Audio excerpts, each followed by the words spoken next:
And the guy, and that is the King, arriving here at Fanatics Fest yesterday, and everyone was waiting for the decision, but the 41-year-old was not ready to say where he'll play a 24th season. He did say that he won't hold us up too much longer. That's good news for Commissioner Adam Silver, who's waiting to finalize the NBA schedule. The list of suitors remains relatively long, including two of his former teams. Sources tell ESPN that the Cavaliers and the Heat are among the potential landing spots for LeBron.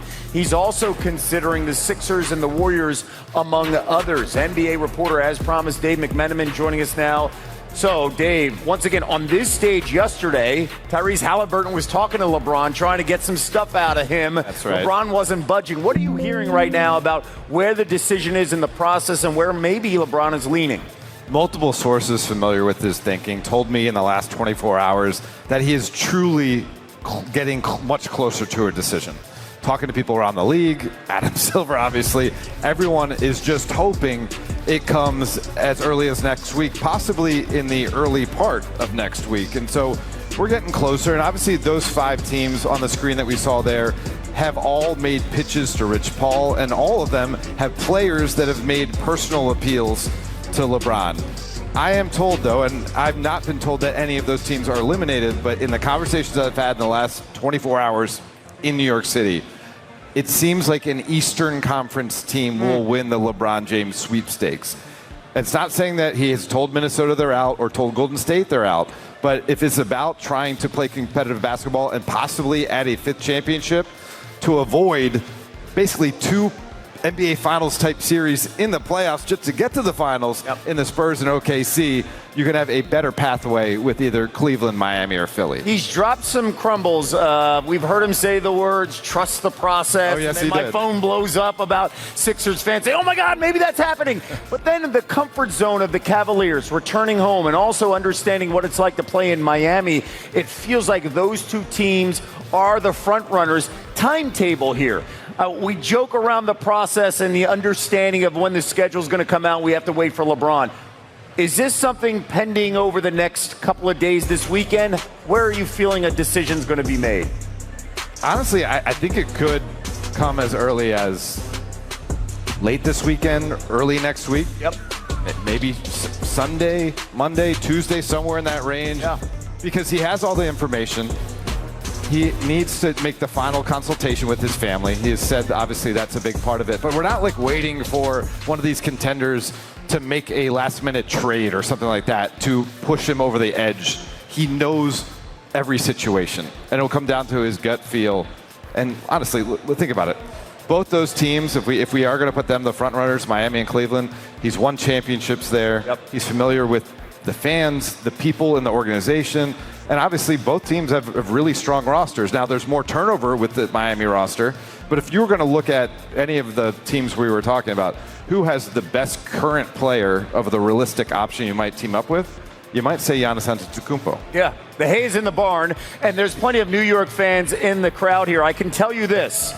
If the Knicks didn't win the championship, I think the Knicks would have been at the top. Oh, yes. The idea of winning in New York, it's been surpassed now. We saw Kat and Jalen Brunson do that, but we have so many fans in here of different sports and different teams at Fanatics Fest. Much more of our coverage continues here live. I want to say this. Whether it's the best landing spot or not, I can attest to the fact that there are worse places to go than Miami. I just want everybody to know that. For those of you who haven't been fortunate enough to go to Miami, all I'm going to say is como esta, como esta. It is a very, very, very special place for a variety of reasons. And any man, and I do mean any man, that decides that he wants to go to South Beach, I am not going to knock him one bit. A matter of fact, I'm going to applaud it. Let me be very, very clear. Y'all figure out why. Having said all of that, from a basketball standpoint, Giannis, Adebayo, Bobby Portis, your front line is stacked. You don't have guards. Davion Mitchell can ball. Tim Hardaway Jr. is there, but you need a lot more. You need a lot more. But that front line is stacked, and LeBron there with the ball in his hands. From a basketball standpoint, it's the best situation for him. If lifestyle is what's important, that damn sure is a better situation for him. Except compared to Golden State, because there you got the babyface assassin, who's the greatest shooter God has ever created in the Bay Area. And by the way, since you LeBron and you can afford the PJ, you can leave a game or practice and hop on a jet 45 minutes later, you chilling in Brentwood with the family. So you can't underestimate that. If he stays in out west and he decides to play for Golden State, we all know it's family. It's about the family, which he has earned the right to do. If he decides to take his talents to South Beach, we have to confess that it's not a bad move. It is not a bad move, not at all. Cleveland is a different matter.